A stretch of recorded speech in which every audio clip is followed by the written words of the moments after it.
The other day I was scrolling through the interwebs and saw that there was a tournament for Deadlock. Naturally I had to check it out because I love esports and I love Deadlock. But this raises a question, is esports going to be good in Deadlock? So I decided to skim through this video so you guys wouldn't have to. Starting with game 1, the teams picked characters in every other order fashion, similar to other MOBAs, as well as one character ban.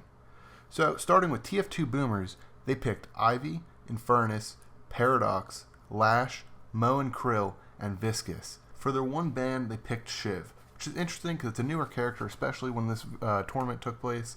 So, interesting ban on their part. This gives their team comp an even mix between tanks, supports, and damage heroes.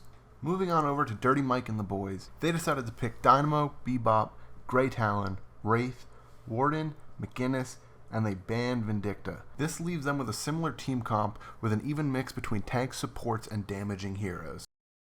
The laning phase is pretty uneventful, probably due to the spectator cam feeling a little uncoordinated, but this is expected because this is the first tournament ever in Deadlock. But as you can see, both teams are maintaining a similar net worth in the very early game. But right here we're going to flash forward a little bit, 5 minutes, and as you can see, TF2 Boomers has ran away with the net worth. Almost 2 times more than Dirty Mike and the boys, but Dirty Mike and the boys get lucky. There was a crash in the lobby, so they're going to have to restart the game. After a short little break, we're back into the match. They had to completely restart, but both teams kept the same picks and same lanes. Similar to the past game though, TF2 Boomers is taking the reins and maintaining control of this game. At only 6 minutes in, they still have all their guardians up and are working on taking all of Dirty Mike and the boys' walkers. As you can see, the camera kind of just is floating around mindlessly, even though there's a big team fight going on. And it'll snap here and there to different players, but you're not really actually capturing the team fight. So that's just something they need to work on, but obviously with time it'll come. TF2 Boomers are so far ahead of Dirty Mike and the boys, and we're not even 7 minutes into the game yet. And as you can see, everyone's net worth on Dirty Mike and the boys is just not even above 4K. And everyone on TF2 Boomers has well above 5K. I'm not one to give up, but this is definitely a GG go next. No. Wait. Fast forwarding a few minutes, when all hope seemed to be lost, Bebop had a last-ditch effort to try to save Dirty Mike and the boys. The base? I mean, what do you take? The L, that's what you take. Unfortunately, there's nothing else here that you can really do. But when it comes to what else they can take, if you're looking at TF2 Boomer's side, although it's a valiant effort on Bebop's part to save his team, just like the caster said, all that's left for Dirty Mike and the boys is a fat L. At this point in the game, Dirty Mike and the boys still haven't even gotten a single guardian from TF2 Boomers, and they are down more than half of TF2 Boomers' net worth. Even if they won a team fight, there's really not much they could do to come back from this. Just over 11 minutes into the game, TF2 Boomers will take Dirty Mike and the boys out of the series, without even really having to break a sweat. After TF2 Boomers just wipe the floor with Dirty Mike and the boys, it's time to get on to game 2. Moving on to game 2, and starting with Naked Catgirls and Friends, they decided to pick Ivy, Pocket, Vindicta, Infernus, Warden, and Paradox, choosing to ban Dynamo. In my opinion, this team seems a little bit squishy, not too many tanks, but if played right, it could work pretty well. The only issue I think they could be running into is what $6 Shrimp Special decided to pick. They started with Shiv, Viscous, Kelvin, Abrams, Lady Geist, and Grey Talon, banning Bebop. Me personally, if I had to put my money on this game, I think I'd be putting my money on $6 Shrimp Special. I just like how tanky their team is, and having Bebop out of the game is actually pretty huge. Into game 2, we skipped the landing phase because it was pretty uneventful again, and even here, just 9 minutes into the game, we're just watching different players farm, nothing crazy going on.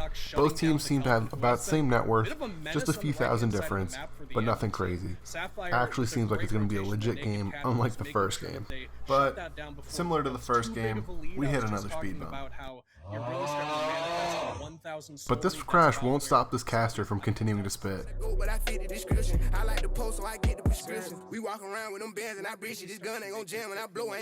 Similar to Little Baby and Wants and Needs, even though the beat cut, he was just going to keep going. Mad respect. After a short break, right when we get back to the game, we go straight to another break. Now that we're actually back to the game, you can see Ivy hitting that 6 slide move to get that infinite ammo to take out the tower. You can obviously tell that Catgirls know what they're doing. And just when you thought they were done showing off their high MMR knowledge, here you're going to see Vindicta join this team fight like an absolute unit. She recognizes the other team's trying to retreat, and then decides to hit the MW2 high-rise quickscope to secure the 3rd kill for her team. Now you're going to hear me like continuing to harp on the spectator cam being pretty inaccurate and not following the game well enough. But another example was for that Vindicta quickscope. The caster thought that she killed 4 people, and I genuinely think that's just because the camera's hopping around like crazy. So right here, I thought this was a pretty interesting play. I zoomed in on the map so you guys can see. Blue team's bringing the urn down, but they send Infernus to distract the enemies there so he can run in and just secure the urn while they're trying to kill Infernus. This proves pretty successful for Catgirls, and obviously you could just tell that they're on a whole nother wave, and this is the only game they've been playing since they got access to the playtest. After a short team fight, Shrimp Special got eliminated, and Naked Catgirls come running in to try to finish up this game. So like I said, I would have put my money on the Shrimp Special because they just had tankier heroes, and I kind of like that a little bit better than having not that many tanks. But obviously I was proved wrong. The heroes that Catgirls picked, even though they're not tanky, they somehow manage to tank so much damage, and they just can't die. Like in the team fights, you can't really watch them because the camera doesn't follow them well, but if you look at the health bars, they're not taking that much damage, so it's kind of crazy to see. But just over 16 minutes into the game, Catgirls secure the win to move on to the next stage of the tournament. On to the first round of the finals, starting with Cabal.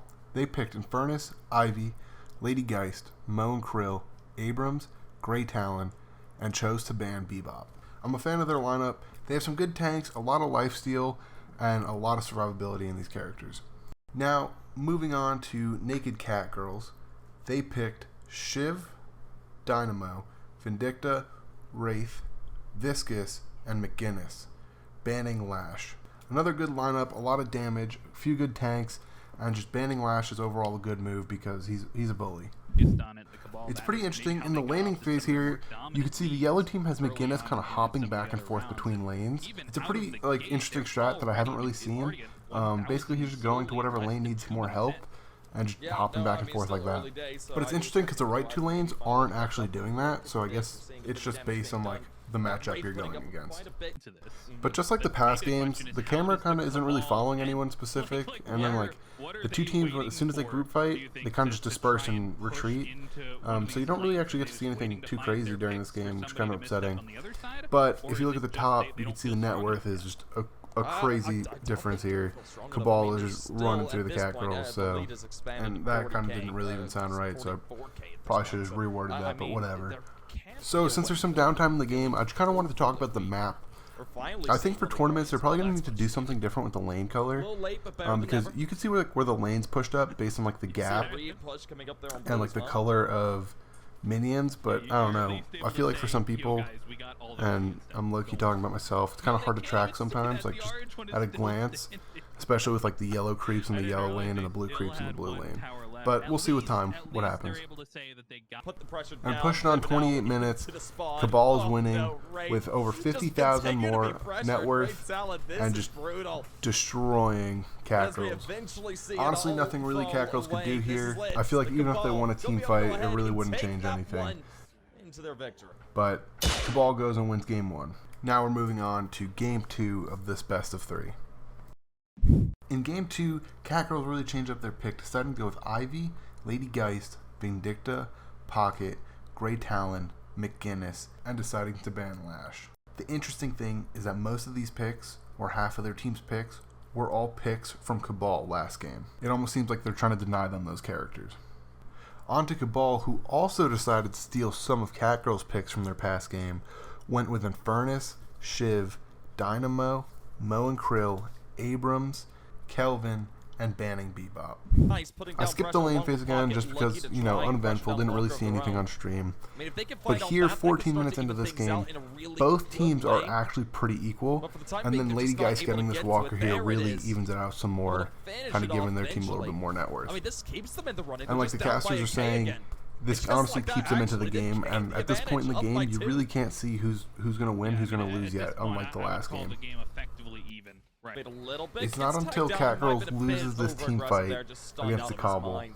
that the You can see game really incredible at this shifts, point. Dynamo and knows how to ult up as you well. could tell We're that the using Calvin Catgirls jump in have as well lost. with the ball. It doesn't work There was really out in the nothing they long could have run, done though. here. We will see the Vindicta initial tries to fall. kind of clean up and try to recover as much as Still, she can fight seems by to diving into the continue. subway after her team, but it just doesn't play out well, and her whole team ends up dying. Cabal come out on top. We've seen 2 fall away. After Cabal beat the Catgirls, they go and secure the mid Ivy monster, just which caught basically out. just a little backdrop, preventing them from actually losing if something bad were to happen if they were to run it down at their base. Having the mid monster, Cabal just runs into Catgirl's base just as Catgirls all respawn, but they're not scared because if they die, they have the mid monster. They'll be back soon. The Catgirls' defense doesn't hold up against the almighty Cabal, and they push right through and destroy the patron, and then make it transform almost instantly. As soon as the patron lowers down into the pit, Kelvin's going to ult around it, providing his team with a dome of protection so they can just melt the patron and secure the victory in the finals. The first Deadlock tournament was pretty uneventful, but it was kind of cool to see how it would work in an esports setting. I hope you guys enjoyed, and I'll catch you later. Bye!